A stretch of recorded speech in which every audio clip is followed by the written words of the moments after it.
Esta actividad se desarrolla en el marco del Decenio Internacional de Lenguas y Culturas Ancestrales y su adopción como marco de las comunidades ancestrales y diversas que hacen presencia en el alma mater.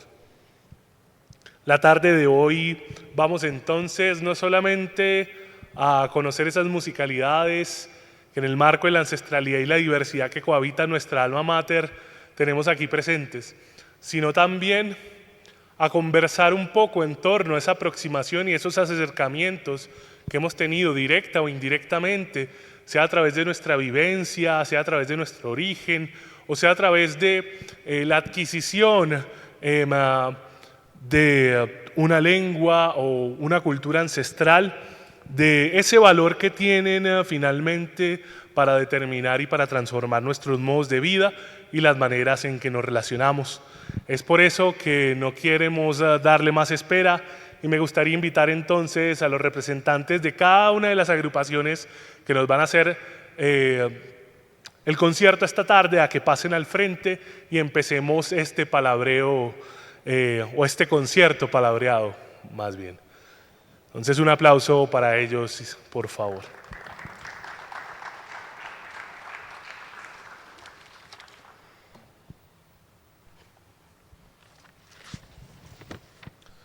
Importante anotar que este concierto es traído a todos y todas ustedes de parte del proyecto Buenos Vivires, de parte del proyecto Uyamá, Consolidación de la Permanencia Universitaria, de la Vicerrectoría de Docencia, y también en el marco de la articulación Somos en Dignidad y Diversidad, que ha sido aquella sombrilla que ha agrupado todos los esfuerzos con la promoción de la conmemoración de la pluralidad lingüística propia de nuestra alma mater.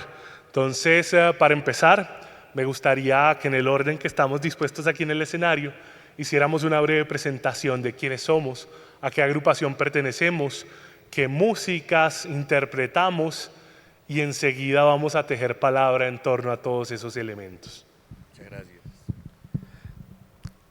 Muchas gracias, presentador. Mi nombre es Daniel Henao, estudiante de noveno semestre de la licenciatura en Ciencias Sociales aquí en la Universidad de Antioquia.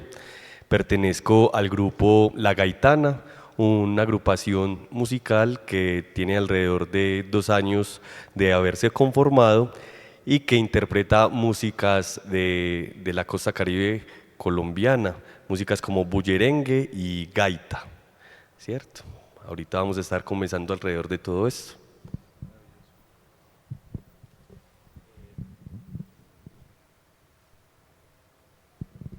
Hola. Hola, mi nombre es Samuel González. Yo soy mandolinista de la agrupación Cocoplón. Es música del archipiélago de San Andrés, Providencia y Santa Catalina. Bueno, interpretamos los ritmos típicos del archipiélago, de la zona insular de nuestro país. Y bueno. Bueno, muy buenas tardes. Mi nombre es Rodrigo Herrera Cadavid.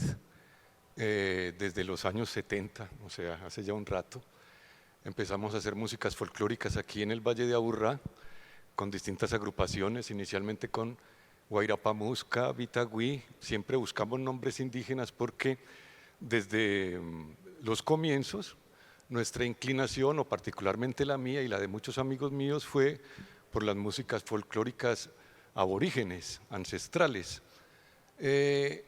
El último proyecto que hicimos musical se llamó Sol Mayor, que fue un proyecto que duró casi 10, 12 años aquí en la ciudad. Con ese proyecto tuvimos la primera gran oportunidad de estar en este hermoso teatro, que es un teatro, debería ser patrimonial ya. Y ahora tenemos un proyecto nuevo, relativamente nuevo, es un proyecto que tiene unos 3 años y que le hemos puesto como nombre Acutún, un vocablo de los mapuches, que traduce más o menos como volver, ¿no? Estar volviendo siempre. Interpreto los instrumentos de viento en la agrupación y bueno, estamos aquí para conversar con ustedes.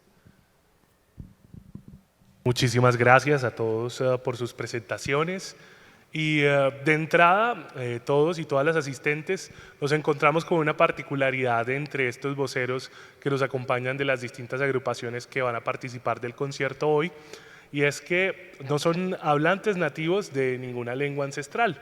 Y eso tiene que ver con una intención un poco premeditada por parte de la organización de este evento, que quería revisitar esas aproximaciones directas o indirectas a las lenguas y culturas ancestrales a partir de las músicas que son interpretadas por estos grupos, porque también queremos rescatar el valor que tienen para resignificar incluso la existencia de personas que no han nacido en el seno de una cultura originaria o ancestral o afrodiaspórica, y en ese sentido quisiéramos conocer un poco cómo han sido esos acercamientos, qué los llevó a hacer, qué los motivó a interpretar estas músicas, acercarse, a respetarlas, asumirlas incluso como la posibilidad de autorreconocerse, ¿no?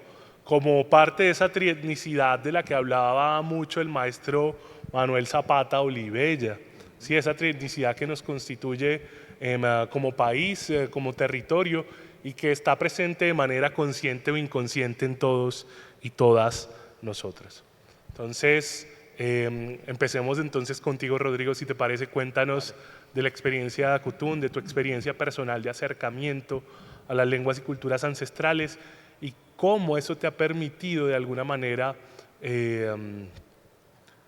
transformar la manera en que ves la música, en que ves la vida, etcétera. Quisiéramos empezar por ahí. Bueno, para empezar, tuve la gran fortuna de nacer en el seno de una familia que era bastante melómana, y mi padre ya había tenido unos buenos acercamientos con culturas ancestrales, porque era además historiador e investigador. Entonces eso casi que me llegó a la casa, ¿no? Desde el seno de mi casa empecé yo a conocer un poco de los primeros trabajos que hicieron aquí en Medellín. Incluso yo creo que Abadio Grimm ha hecho parte también de este proyecto, me imagino que desde la gestión, desde los inicios. Abadio y otros amigos de Medellín tenían una agrupación que se llamaba Kiramaní, que fueron probablemente de los pioneros en abordar esas musicalidades, porque no eran músicas mestizas, sino músicas realmente aborígenes y ancestrales. Nosotros, en cambio, sí entramos directamente a trabajar con músicas más mestizas. Entonces, conocí a Kiramaní cuando era un muchacho. Me llamó muchísimo y muy poderosamente la atención la musicalidad que había ahí, la sonoridad que había ahí, la íntima relación que existía entre el sonido y el contexto. Es decir, una zampoña definitivamente suena a cumbres, suena a montañas, ¿no? Una quena tiene una raíz profundísima. Estamos hablando de instrumentos que tienen más de 4000 años de historia, ¿no? Entonces son instrumentos que vienen ya bien cargados de símbolos y de un montón de cosas. Eso, me enamoré de esa música. Yo creo que todo parte también de ahí, del encantamiento, del enamoramiento. A eso lo debe seguir una especie de goma, ¿no? El deseo permanente de estar haciendo música, de escuchar esos sonidos, de ver más músicas, y con ello viene la historia, la cultura, las regiones. Entonces te das cuenta que la música, además de ser un vehículo que te saca de dentro, te trae a ti todo el mundo. Es decir, tenés una posibilidad enorme de contrastar realidades a partir de sonoridades, ¿no? Y bueno, lo voy a dejar ahí para que todos podamos hablar. Claro que sí.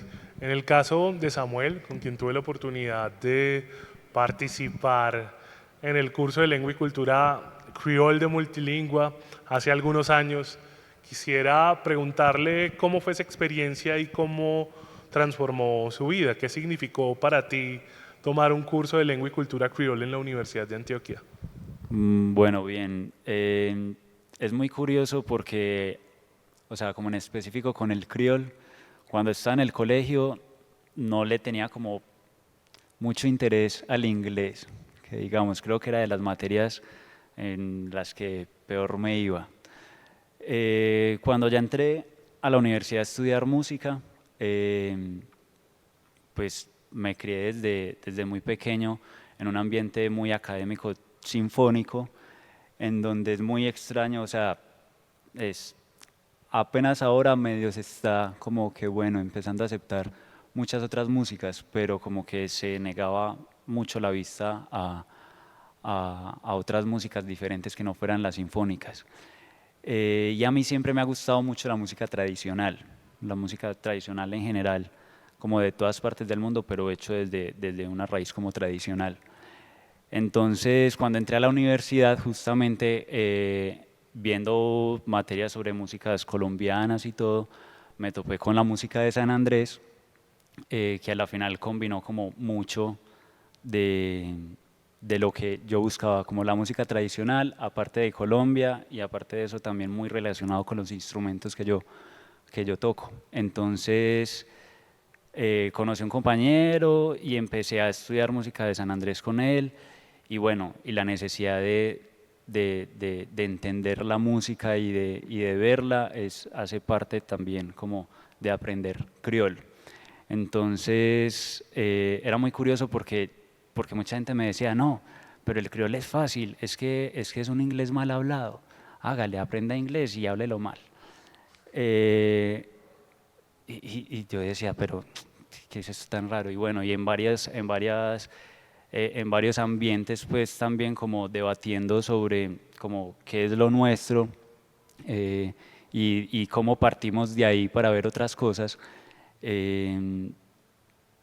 Empecé a buscar, yo dije no, o sea, hay que buscar un poco más de apropiación como en lo nuestro. Entonces empecé a buscar dónde estaba el criol, y resulta que estaba entonces el curso de criol acá en la universidad con multilingua, y de ahí empecé, o sea, ahí con bases del criol, o sea, un criol muy básico, no es que sea un superhablante de criol, realmente no, pero ahí empecé a entender muchas cosas. Uno, que es mejor comparar desde lo que nosotros tenemos hacia afuera que de afuera hacia adentro, ¿cierto? Entonces, no es un inglés mal hablado, ¿cierto? Es una lengua totalmente diferente, y realmente me ha cambiado demasiado porque en una experiencia personal, por ejemplo, fui hace un tiempo a Estados Unidos una temporada y viajé con criol básico, no con inglés básico, viajé con criol básico.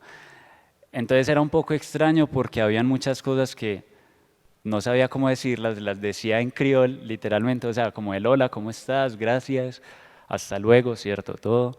Y la gente se queda mirándome como o sea, ni siquiera era mal hablado porque es que no entendían absolutamente nada, ¿cierto? Y esa es la idea del criol también. Entonces, en mi experiencia, yo ahora en el inglés le he empezado a meter un poco más de moral, pero ha sido realmente gracias al criol.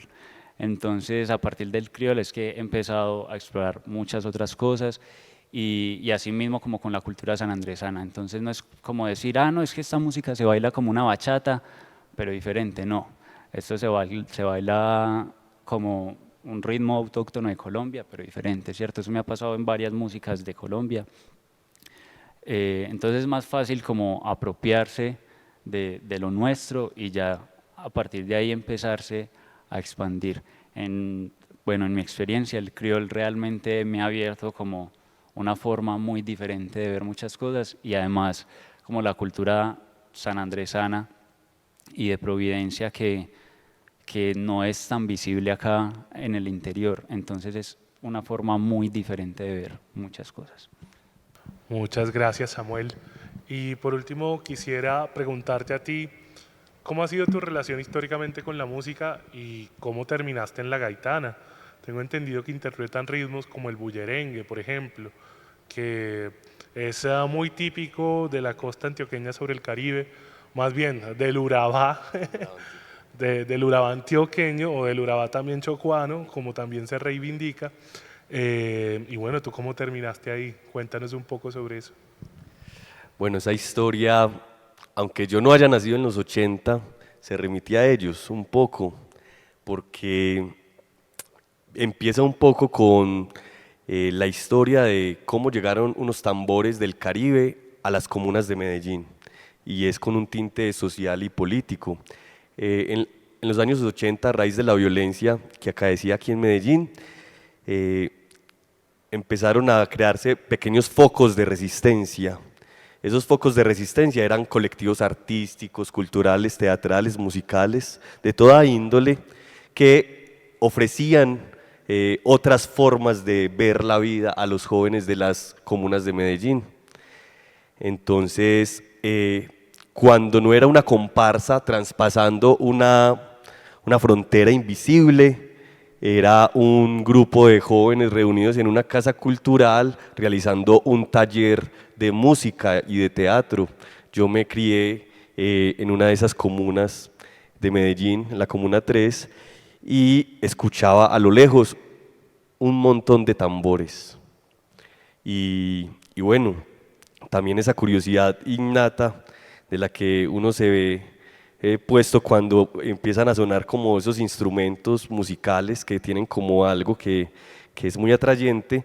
Entonces, a raíz de eso empecé un poco a acercarme a esa música de tambores, que en ese tiempo el nombre genérico como tal era cumbia, ¿cierto? Todo era cumbia, bullerengue, la gaita, la tambora, el mapalé, todo cumbia, ¿cierto? Luego uno se da cuenta de por qué lo menciona de esa manera, porque la matriz cumbia se nombra de esa manera, ¿cierto?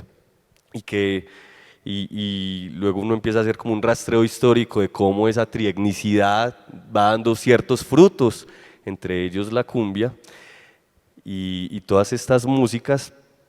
Entonces, poco a poco, ese fue el primer acercamiento en las corporaciones culturales, en los colectivos artísticos y teatrales, dinamizando todos estos espacios sociales y políticos en los barrios, sobre todo en los momentos coyunturales, ¿cierto? Tanto del país como en la ciudad, un poco haciendo resistencia a esa violencia que acontecía en las comunas. Y luego, después de ese poco contacto con estos instrumentos, empieza el interés por conocer, justamente como decía el compañero, más allá, que hay más allá de una interpretación de un instrumento musical. Entonces vamos al territorio, vamos a escuchar a los que saben y a las que saben, ¿cierto? Entonces empezamos como un grupo de amigos y amigas a viajar a los territorios de allá del Urabá, de las montañas de María y demás, y empezamos a como aprender de todos ellos y a enamorarnos, justamente a generar una relación sensible no solamente con estas músicas, sino que ellas nos servían como plataforma para realmente reconocer la cotidianidad de las comunidades, ¿cierto?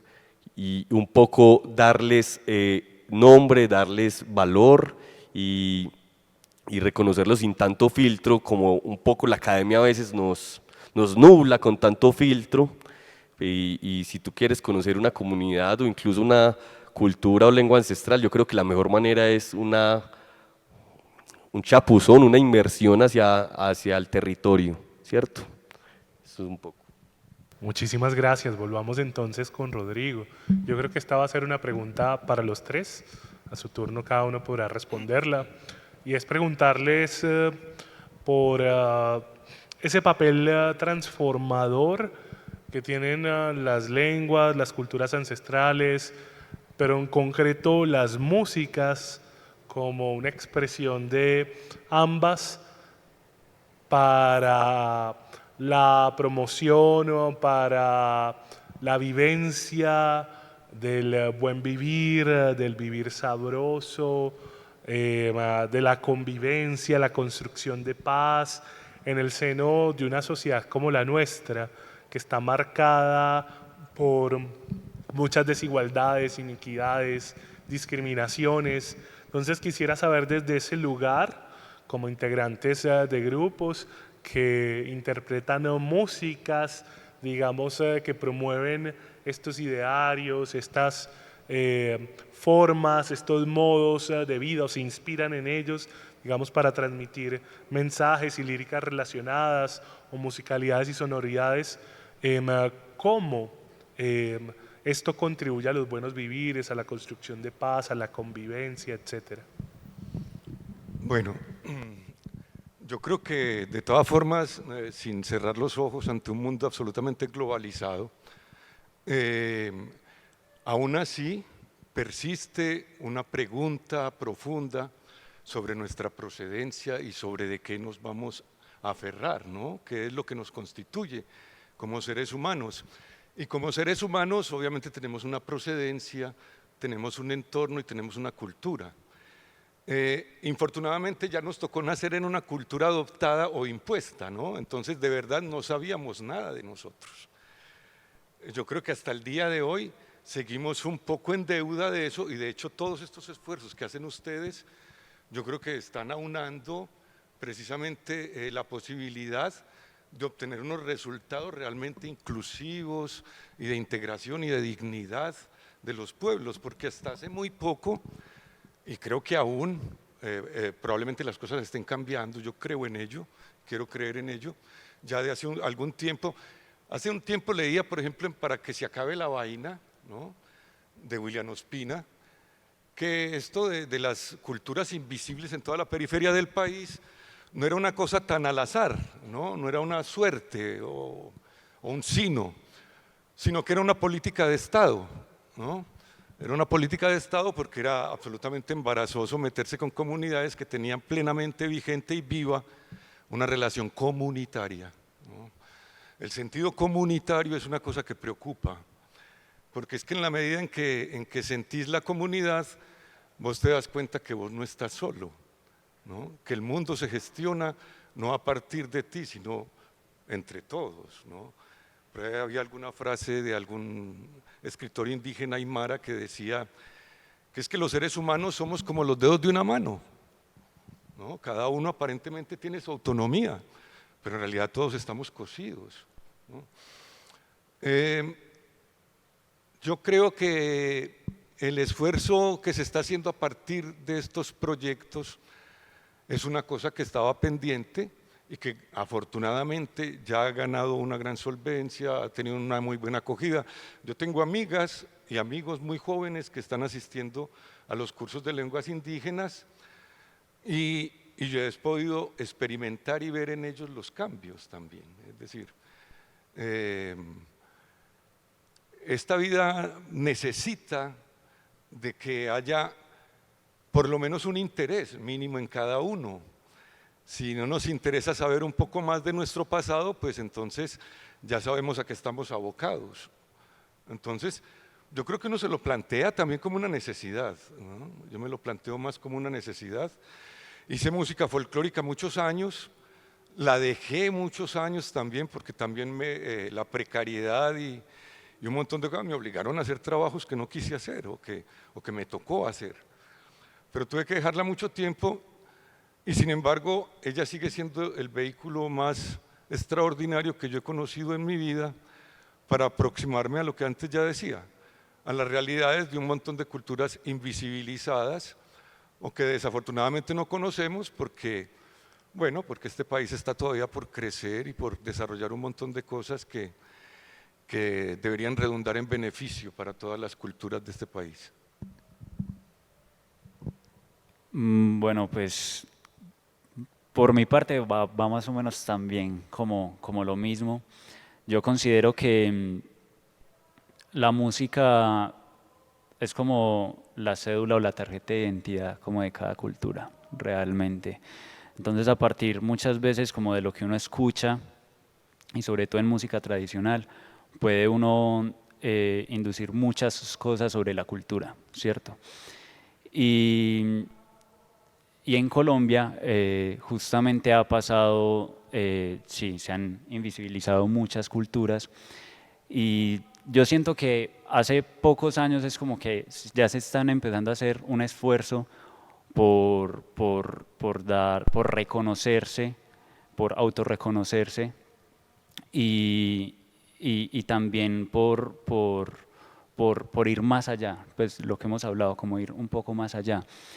Y también recuerdo que hace muchos años, por ejemplo, entonces lo que contaba el compañero, que era como que antes todo era cumbia, Luego empezaron a entrar un poco más las músicas del Caribe, ¿cierto? Se empezó a reconocer un poco más como, bueno, la gaita, todavía a veces como que se habla de flauta de millo y es como que, ok, bueno, lo de caracoles de colores, ok. Ya creo que como en la última década se ha empezado también a impulsar un poco más como las músicas del Pacífico.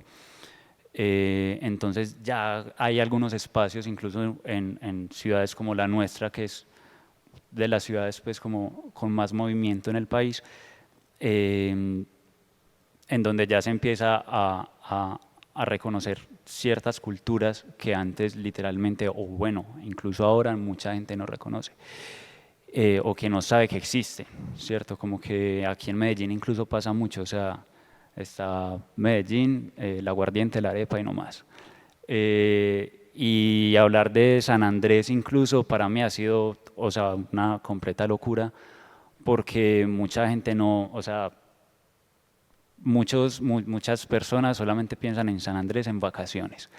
Pero entonces, justamente con los cursos de acá en la Universidad de Antioquia, el curso de Criol, el de Pensamiento Raizal, se empiezan a dialogar muchos temas que realmente uno dice, uy, o sea, realmente estaba demasiado cegado, y empieza a comprender uno muchas cosas, muchas situaciones que pasan en el país, ¿cierto? Incluso yo, pues, empecé ya hace como, no sé, en 2018, 2017, como a adentrarme en esto de la música de San Andrés, y llegó en un momento en donde fue como un despertar para muchas cosas, sobre todo como en la realidad del país.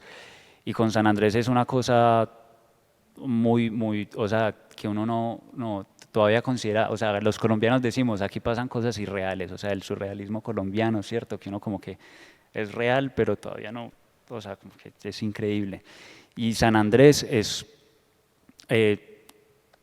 casi que un planeta aparte, o sea, no es la Colombia que conocemos, y no es solamente como las vacaciones, ¿cierto? O sea, pasa muchísimo más allá, o sea, yo diría que eso es como el 2% de lo que pasa en las islas. Y no sé, o sea, como respondiendo a la pregunta es realmente qué tan moralizados estamos sí, qué tan moralizados estamos para autorreconocernos o aprender de lo nuestro, y aprender también de los demás, ¿cierto? Porque incluso yo siendo de Medellín, entonces, ¿qué puedo aprender de San Andrés? Y empieza uno a esclarecerse muchas cosas, o sea, muchas cosas, como mi posición en mi familia, en mi comunidad, en mi territorio, ¿cierto? En mi municipio, en mi departamento, en mi país, en el continente. Entonces empieza uno como realmente a abrir el horizonte. Yo creería que las músicas, estos tipos de música realmente lo que ayuda es a eso, es como que adentrarse mucho en una cultura, pegarse el chapuzón y realmente empezar a hacer una apnea profunda, a ver qué tan lejos alcanzo a llegar y qué tanto alcanzo a conocer. Bueno, yo pienso la música como motor de la transformación o como rol transformador desde, podríamos llamarlo, 3 dimensiones.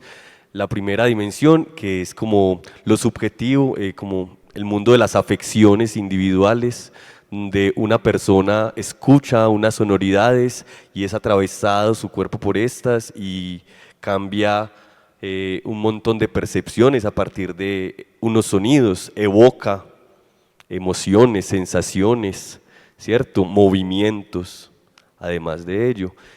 Otra dimensión posible como rol transformador, la música, podríamos verlo desde lo cultural y lo social, sobre todo hablando de estas músicas de gaita y de bullerengue que tienen una particularidad, o sobre todo la música de bailes cantados y de gaitas, y es que invitan a la participación activa de todos los asistentes a lo que llamamos rueda de tambores, ¿cierto?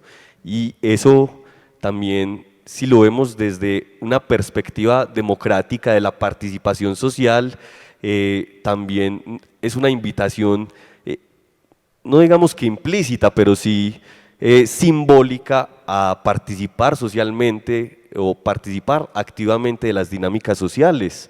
Y por ahí se empieza, ¿cierto? Entonces los asistentes no solamente a una rueda de tambores van a apreciar, ve qué bello, cómo cantan las cantadoras y cómo bailan las bailadoras, sino que venga, acérquese, este es el coro es un canto que se repite, entonces no es difícil, ahí le va cogiendo la entonación con el de al lado, la de al lado, y venga haga palmas, que las palmas también hacen parte de estas sonoridades, ¿cierto? O venga, acérquese y aprenda de estos bailes que tienen unas características muy precisas, ¿cierto? Ahí como entonces en esa dimensión cultural y social es una como que invitación a la participación democrática de las personas.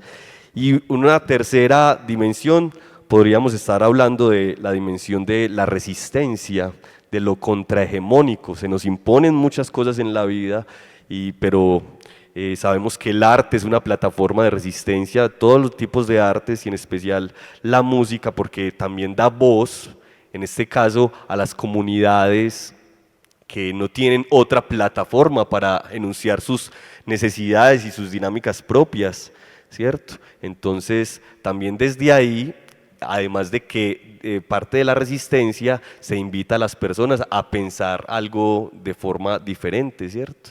Entonces, desde ahí. Muchísimas gracias a todos por sus respuestas.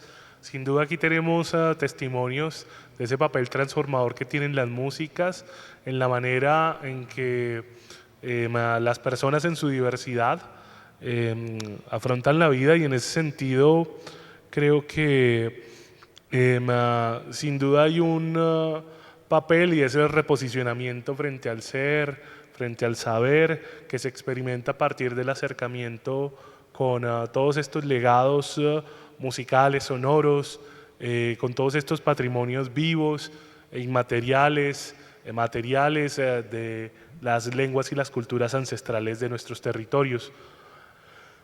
También quisiera, aprovechando este espacio, y ya para cerrar esta primera parte de conversatorio, que nos cuenten un poco de lo que vamos a ver esta tarde con cada una de sus agrupaciones, y de esta manera entonces darle paso al siguiente momento de este evento, que va a ser nuestro concierto. Entonces empecemos nuevamente con Rodrigo, representante de Acutún. Bueno, Acutún surge porque teníamos el deseo de tributar a algunas agrupaciones que fueron las que nos antojaron en sus inicios, en nuestros inicios, abordar estas músicas.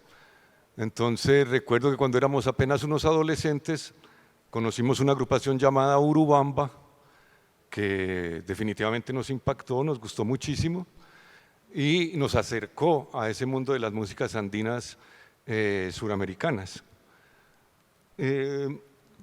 Después de esto, pues decidimos que íbamos a tributar y aprovecharíamos también el sello para meter dentro de ese sello algunas canciones que son de nuestra creación, son de nuestra composición. Entonces Acutún está haciendo eso en este momento, estamos tributando a agrupaciones como Urubamba, Quilapayún, Inti Illimani y otras más, a Uña Ramos, Rey Montevenoz, Heraclio Fernández, otros artistas suramericanos del concierto suramericano, de los cuales aprendimos y de los cuales mamamos lo que hoy estamos haciendo. Lo que vamos a hacer hoy entonces es precisamente eso. Vamos a hacer algunas canciones de Urubamba, otras canciones de Quilapayún, alguna canción de Heraclio Fernández, de Rey Montevenoz, todas enmarcadas en el contexto de la América andina. Eso es lo que tenemos para ustedes en esta tarde.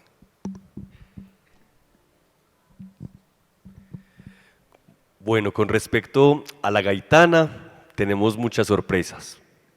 Gracias. También tenemos sorpresas realmente. hemos preparado para hoy un grupo de canciones que hablan específicamente de la cotidianidad de las comunidades, un poco para reconocer y darles valor. También que desde allí se gestan estas músicas, desde la cotidianidad de las personas, de las cantadoras y cantadores. Entonces traemos música que nos van a hablar de la cotidianidad, ¿cierto? Y por ende también mucho baile y mucha candela, mucho sabor, ¿cierto? Bueno, y por parte de Cocoplón, también quería contar un poco, esto inició en el año 2018, de la motivación de varios amigos isleños que conocí acá en la ciudad, y me les uní también como con la motivación de empezar a ir un poco más allá como en las músicas de descendencia afro, ¿cierto? Y a partir de ahí entonces empezamos a montar mucho del repertorio que vamos a tocar el día de hoy, que son canciones muy típicas en San Andrés. La gran mayoría son de autoría de Creole Group. Desde ahí sale pues es como nuestro primer referente. También vamos con algunos temas propios. Uno de ellos también va un poco enfocado a la narrativa, a unos poemas que salen en San Andrés también, que hablan un poco sobre la lengua criol. Y bueno, vienen temas en español, otros en criol. Ojalá los disfruten mucho y puedan sentir también como esa brisita isleña. Bueno, démosle un fuerte aplauso entonces a los compañeros.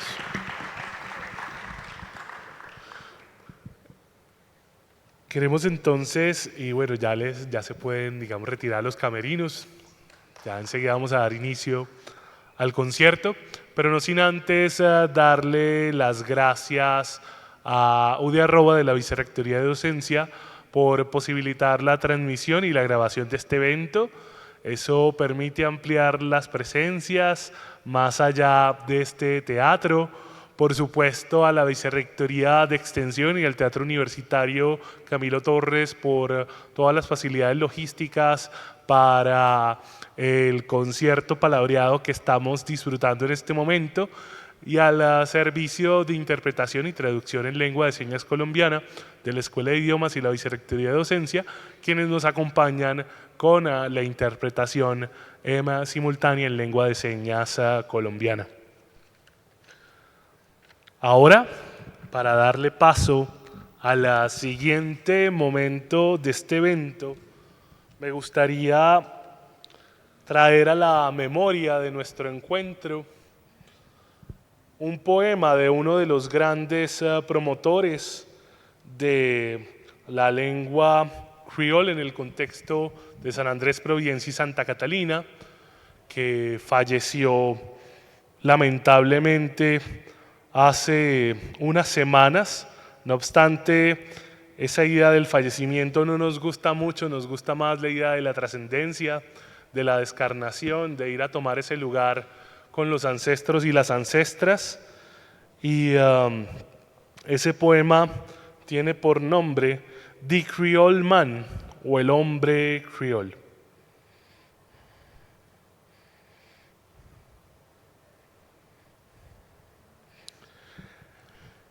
Y dice así: Me daddy Creole man, me can talk and understand.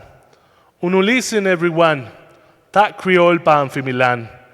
Creole da fi mi language, da fi me band with thee. I dey in mi blood, dey in mi skin, me can talk and sing it. Me no shame fi mi language, da fi me band with thee. Them say can talk English, but Creole da fi me. Da set pale. Yo beta nuo di gyal dense. Me can talk, me can understand, because me daddy Creole man. La traducción dice más o menos así: yo soy el hombre criol. Yo puedo hablar y puedo entender. Escuchen todos. hablo en criol en mi tierra. Criol es mi idioma, es mío, yo nací con él. Está en mi sangre, está en mi piel, yo lo puedo hablar, lo puedo cantar. Yo no me avergüenzo de mi lengua, es mía, yo nací con ella. Dicen que puedo hablar inglés, pero criol, eso es lo mío. Eso es lo que dice Palé. Debes saberlo, dicen las chicas. Yo puedo hablar y puedo entender porque yo soy el hombre criol.